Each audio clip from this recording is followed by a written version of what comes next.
Quick spoiler warning, I'm going to be talking about some of the hardest bosses of Expedition 33, including the new super bosses from the DLC. Also, some small story spoilers are lingering around. So, in my last video, I beat the Chromatic Lampmaster with no parries and no dodges using only 20 Lumina points for each character. Let me just tell you straight up, that didn't happen for the Duallistes. I needed to use a whole lot more than that. But I wanted to try to beat the Duallistes with no Colour of Lumina investment, meaning each character had under 99 Lumina points, the amount they finally get when they reach their last levels. The biggest roadblock to this battle is the fact that you can't break the Duallistes. This flies in the face of all of my no dodge, no parry, no risk battles in the past. I would basically use Breaking Death to fill up the enemy's break bar, break them with Sniper, and stunlock Loop with Verso. Sure, there was some variation with the strategy, but it all came out just about the same. The Duallistes are immune to the one strategy that has, so far, cheesed everything successfully. But they do have one glaring weakness, their Achilles heel. While they're ultra powerful, one major flaw stands in their way. In their first phase, they can only attack one Expeditioner at a time. That's right, no spread moves. And I'm going to use that simple fact to build a team to try to beat them. Instead of going through the setup like usual, I'm going to start with the battle and save the setup for the end, because boy howdy did this battle take a while. The battle starts with the B team taking the stage. Verso dies immediately because he only has the auto death Pictos equipped. I don't want this life. That's right, the Stunlock Legend is useless in this battle. Lumière is up and uses Crippling Tsunami to apply Greater Slow to both enemies. Her weapon, Coralim, lets her afford it, and the Greater Slow Pictos amplifies the slowing effect. She also has the first strike Pictos to make sure she went first. And you can see from the screen, the Duallistes are absolutely destroying her. Sorry about that, Lumière. Out comes the A team, Mayel, Minoko, and Ciel. Mayel uses the first strike Lumina to go first and starts by applying Defenseless to both Duallistes using Guard Down. She has Cheater equipped, so she goes again and uses Egide. I'll explain this skill when the Duallistes start attacking. Minoko is up and drops 2 shields on Mayel with Croulet Barrier. After that, he follows up with Claire and Feeble, applying Greater Powerless to both Duallistes. Maybe you see where this is going. He also takes a chip off their health because he has Painted Power as one of his Luminas. Ciel is up and uses All Set for speed control. If you've seen my videos before, you know how powerful this is. If you haven't, basically with the right Pictos, her weapon Lithicin allows her to give all enemies Greater Slow, all allies Greater Rush, and all allies a lot of AP with just one All Set cast. She then sends a Fortune Fury Mayel's way, the Duollistes attack, performing a sneaky combo. Now we get to see Egide in action. Mayel hops in to face tank the attack. This move not only puts her in defensive stance, it attracts all attacks towards her. She has Pictos equipped to give her the most health and defense as possible, so she just eats the combos. Ciel follows up with more speed control and a marking card on one of the Duallistes for more damage. Minoko is up and throws 4 shields on Mayel with 2 Croulet Barriers. She also gains an additional shield from Minoko's weapon passive, which applies 1 shield when Minoko hits Heavy Mask. Ciel is up with an All Set and a mark on the other Dualliste. Minoko first drops 2 shields on Mayel, then uses Contortioniste Blast, which heals allies 10% of their health for each hit, giving 20% total. And since Mayel has effective heal as a Lumina, she gets a 40% heal. Now the Duallistes both get a turn. We get to see how absolutely tanky Mayel is here. She eats up the attacks, no problem. Ciel uses All Set, then Fortune Fury over to Minoko for more damage. Minoko uses Breakpoint for big damage and to prove that the Duallistes indeed cannot be broken. Afterwards, he shields up Mayel. Mayel is up and uses Revenge. This move increases damage for each hit received since the last turn. So even in defensive stance, it still hits for almost 750,000 damage. On her next turn, you can see that she fully heals up with Clea's life, which is one of her Pictos. She uses Egide again and gets ready to tank. And before I hit fast forward, let's look at the Duallistes health bar. That's about 2 million damage right there, so this battle is gonna take a while. Okay, let's start zooming. You get the idea. Ciel uses All Set for AP, buffs for the team, and debuffs for the Duallistes. She also uses Fortune Fury to increase damage and Marking Card to increase damage even more. And occasionally in a jam, Ciel will use a Healing Tint to top off Mayel with health. Minoko uses Croulet Barrier and his weapon passive to apply shields, and uses Contortioniste Blast to heal when Mayel doesn't get a turn. He also applies Greater Powerless with Claire and Feeble to help Mayel's survivability even more. He can apply Greater Defenseless as well with Hexa Crush, and deal some solid damage with Breakpoint when the Gradient meter fills up. Finally, there's Mayel, who eats swords for a living. She tanks, uses revenge for a respectable amount of damage, and uses Ajid to get back in defensive stance and taunts the Duallistes into attacking her. Now, not everything goes so smooth all the time.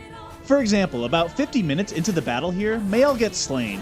If I rewind a bit, you'll see the cause. I forgot to heal Mayel, so when the Duallistes attack, they take her out. But that winds up not mattering so much because on the next turn, Minoko just brings her back with a revive tint. But then I mess up. Revenge puts her into defensive stance, so when I use Ajid, it takes her out of defensive stance and makes her take twice as much damage. So she gets taken out again and needs to be revived by Ciel. I know, sloppy. But luckily, I have plenty of revive tints, and it seems that I only have been using them when I make mistakes. Let's fast forward again. So you may be asking yourself, this is just fine for the first phase, but what about the second? It's true that in the second phase, Duallistes form together into one and only has spread attacks. However, let's take a peek over here. Ciel is building up a whole lot of sun charges. By the time the Duallistes enter her second phase, I'm hoping her attack multiplier is enough to one-shot the big bad Dualliste combo with her level 3 gradient attack, End Slice. Even with the fast forward button, this is taking a long time, so let's skip towards the end of phase 1. At this point, about 2 hours into the fight, Ciel is sitting at 297 sun charges, and the Duallistes are almost dead. So I decided it's time to use Dark Cleansing to drop a moon charge and get Ciel into Twilight Stance. When she does, you'll see that the Duallistes move up a turn. That's because Twilight Stance doesn't activate until the beginning of next turn, so the Duallistes lose Greater Slow until then. But that doesn't matter here. After a couple of moves by Mayel and Minoko, the Duallistes attack and Ciel is back up. She's in Twilight Stance with a 7,450% damage boost. Insane. She uses Final Path to finish off the first phase and prepares to take on the combined Super Mega Dualliste Beast. Here's the moment of truth. Will the massive Twilight boost plus End Slice be enough to take out the monster?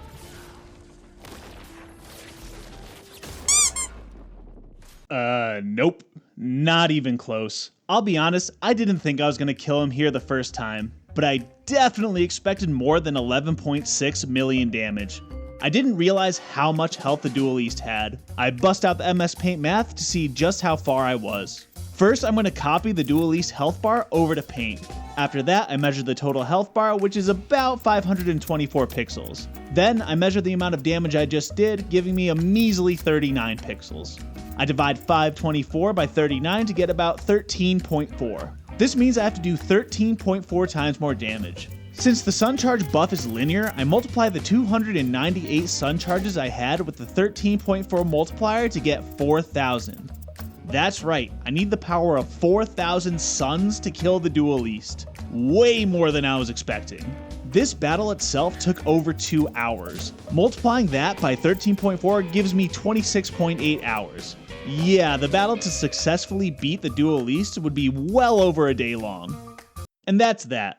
Listen, I go through a lot for my videos. I spend a lot of hours planning strategies, tweaking teams, trying and failing battles, writing scripts, doing voiceover, editing, making thumbnails, and even more. Do you really think I'm going to spend over a day doing a single battle just to do it? I mean, I did the mspaint math, the proof is right there. Only a big old dummy would actually do the battle. A buffoon, a nincompoop. You'd be out of your mind to grind out that battle. Alright, so here we are. Ciel is at 4,300 sun charges, a bit extra to be safe. I switched up the strategy a bit. I decided to use Twilight Dance as my killing move for the Duallistes. I took Painted Power off of Mayel and Minoko to make sure the Duallistes weren't killed while I was stacking up the obscene number of sun charges. Since I did that, I had to do a whole lot more damage in the first phase. So I start with Dark Cleansing to put Ciel into Twilight Stance, giving her a whopping 107,600% damage increase. I then use Fortune's Fury to double her damage again. This is so, on her last turn of Twilight, she can use Twilight Dance to extend her Twilight by 1 turn, killing the Duallistes and keeping Twilight for the combined beast. So now, all we have to do is... Wait. Skip Minoko's turns and... Wait!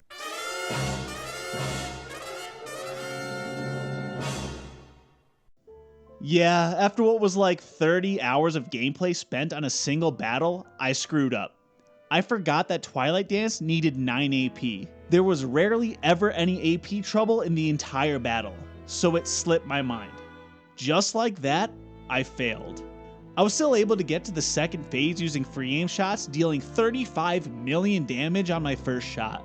But without any Twilight boosts, N-Slice did an utterly depressing 230,000 damage. The Dualliste attacks my expedition and wipes them in one go. I'm not gonna lie, this sucked. I felt like such a doofus. I was averaging about 150 sun charges every hour, so that's about 28 hours total. Over that 28 hours, there were so many times I thought about how I was gonna end the battle. Not once did I think about Twilight Dance needing AP. I spent the entire weekend doing this battle with the same moves over and over and over. Mayel getting hit up to 32 times by the Dualliste attacking each turn, all for nothing. The closest thing I could relate it to was my road trip from when I moved from New England all the way to the Pacific Northwest. Slowly making progress minute by minute, hour by hour, knowing that I'll eventually get there, but regardless, feeling the time tick slowly by. Spending so much time to finally get to the Mississippi River and realizing that I'm not even halfway there. At least with the road trip, the end was in sight. I wasn't going to make some mistake at the end and teleport all the way back to the East Coast. With this battle, I was literally sitting in front of a TV screen grinding my entire weekend away, just to screw up at the end. All to make some lame YouTube video. It was dumb, it was pointless. I can't do it again. I just can't. This broke me. Psych? Yeah, I did it again. It may be dumb, but I genuinely enjoy making these dumb videos. And if that means I have to sit in front of a screen to grind away another 28 hours of my life again, so be it. Here's the last turn, and I'll just let myself do the narrating. I have one shot, shoot him in the head, so I don't need any AP for cast. Move. Then we go for Gradient. Square for N-Slice.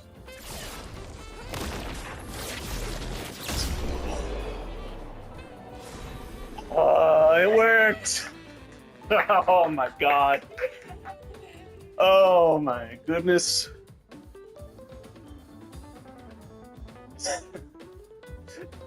That was one of the biggest reliefs I felt in a long time. The end screen says it took over 73 hours, but that counted all the time my PS5 was in rest mode. It's a bit unfortunate. I was really curious to the exact time that the battle itself took. But that doesn't matter, I did a total of 700 million damage without any Colour of Lumina investment. Mayel ate almost 7 million points of damage. That's enough to kill her over 500 times. But she ate those swords like a circus performer. I have a lot more to say about this battle. Over what had to be between 55 and 60 hours of the same battle, you think of a lot of stuff. And I'm a math nerd, so I was breaking a lot of that down in my head. It's too much to share for this video, so I'm going to save it for another one. I'll go over my new build, which had many fewer Luminas. I'll try to figure out the math behind the turn order. I'll talk about each of the Dualliste attacks and how many shields are safe. All of that and more in another video. But not the next video. That one is reserved for maybe my favorite super boss kill yet, Clea Unleashed. So stick around for that if you're interested. For now, I'm going to go over the setup for each character, so if you're wondering about that, feel free to stick around. Quick heads up before the setup, if you skip to this timestamp because you intend to do this battle on your own right off the bat, it's not worth it. Go watch the video if you want to see why. Anyway, not much to say about Verso here besides having auto death equipped to get rid of him so that Lune gets taken out on her first turn. Speaking of Lune, her setup is pretty simple. She has the first strike and greater slow Pictos equipped, allowing her to go first. After she hits the Duallistes with crippling tsunami, she inflicts greater slow on them. Now onto the A-team. So I want to clarify something. This team was a bit of a mess. I usually go through a few iterations to clean up the team a bit. Since things didn't go as planned, I didn't get a chance to do that and jumped straight into doing the battle the long way. That being said, let's look at my first mistake with Minoko. He's using the weapon Esquiaro, which should be at level 33 because I originally was planning on beating the first phase as quickly as possible. On that same note, I should have put his points into Vitality instead of Defense for even more damage. Great start. But anyway, I use the weapon Esquiaro because of its level 4 and 10 passives. The level 10 passive gives 1 shield to all allies in Heavy Mask. The level 4 passive can trigger this by moving the Bestial Wheel to Heavy Mask with a base attack. The extra shields made everything a little bit easier and safer all around. For his Pictos, he has Sniper, Energizing Attack 1, and Trigger Happy. 3 of my 6 fastest Pictos. Minoko needs to be fast because he uses his turns to heal Mayel and stack shields on her. The heals come from Contortioniste Blast, and the shields come from Crule Barrier. Claire Enfeeble is used to weaken the Dualliste to bring up Mael's survivability even more. Galt Fury and Hexka Crush are there to allow for extra damage. And Sakapatop Fire would be used if Minoko ever got a free turn, but I don't think that happened during this battle. Jumping over to Lumina's, Minoko has these equipped here. Cheater to go twice, Energizing Turn for more AP, First Strike to go first after the B team dies, Greater Powerless to boost survivability, and Painted Power for more damage. That leaves Minoko with 90 total Lumina points. If I'm going to use CL, I'm going to use the absolute beast of a weapon named Lithicin. Using all Set and Lithicin in conjunction, all allies get Shell, Powerful, and Rush, while all enemies get Greater Slow. Using Luminas alongside this weapon makes it even more brutal. Greater Rush and Greater Shell boost their respective buffs, while Energizing Powerful and Energizing Rush give 4 extra AP while using it. If you're actually using her in game with extra Luminas to spend, you can even give her Energizing Shell for even more AP. I'm telling you, this weapon is busted. Anyway, while the Luminas are pulled up, let's talk about the rest. She has Cheater to go twice while preserving her attack power for her big boom at the end, First Strike to get an extra turn in at the beginning, and Painted Power for the boosted damage. Her Pictos are AP Discount, Energizing Turn, and Augmented First Strike for the speed and AP boosts. All Set is her main move, followed by Fortune's Fury and Marking Card for more damage. Final Path is how she takes out the first phase, Dark Cleansing is to trigger Twilight Stance, and Intervention is there for a general utility move that I didn't get to use in the battle.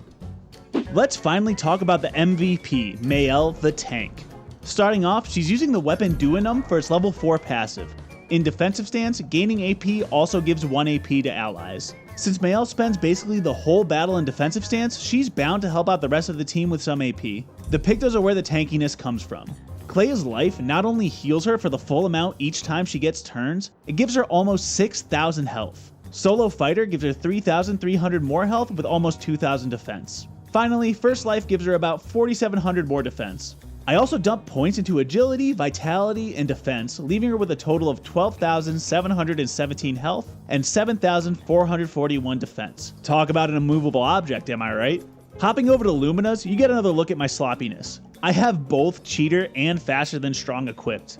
No, you don't get 3 turns, and yes, Faster Than Strong completely overrides Cheater. It winds up not mattering in the end, but I was quietly embarrassed when I saw that. Anyway, she also has Effective Heal to double Minoko's healing skill, First Strike for an extra turn in the beginning, and Painted Power to break the 9999 limit. For her moves, she has Guard Down for the very first turn where she applies Defenseless. Next, she has Revenge, which increases damage for each hit received since the previous turn. This was the obvious choice for a damaging attack, because if the Duallistes get the right luck, they can put 64 hits on her before she gets to go again. That's a lot of boosts. She also has Mezzo Forte equipped in case I accidentally put her in defensive stance on the first turn and need to reapply it. Finally, she has the move that makes this all possible, Agide. This redirects all damage to Mael and allows her to tank every hit the Duallistes throw at her. And that's the team. I don't have too much to say here at the end. The biggest thing is, I really liked making a riskless build that wasn't just the typical stun lock loop with Verso. I love the stun locks, but this team felt fresh, and I was happy that Mael finally got her time to shine. Anyway, like I said earlier, I really want to break down my long battle into its own video. I haven't gotten a chance to look back at the footage, but I have plenty saved to try to break down the math. I don't want to promise that video will be made, but I do like the idea of it and at least want to give it a fair shot. Anyway, the next video coming out will most likely be about Clea Unleashed, and if you stuck to the end here, just giving you a heads up that I didn't forget about Oskio. I loved the thank you update, and Oskio is such a good final boss for it, I couldn't just skip him. That all being said, thanks again for watching till the end, I hope you liked it, and have a good one. Ultimate Cake Eater.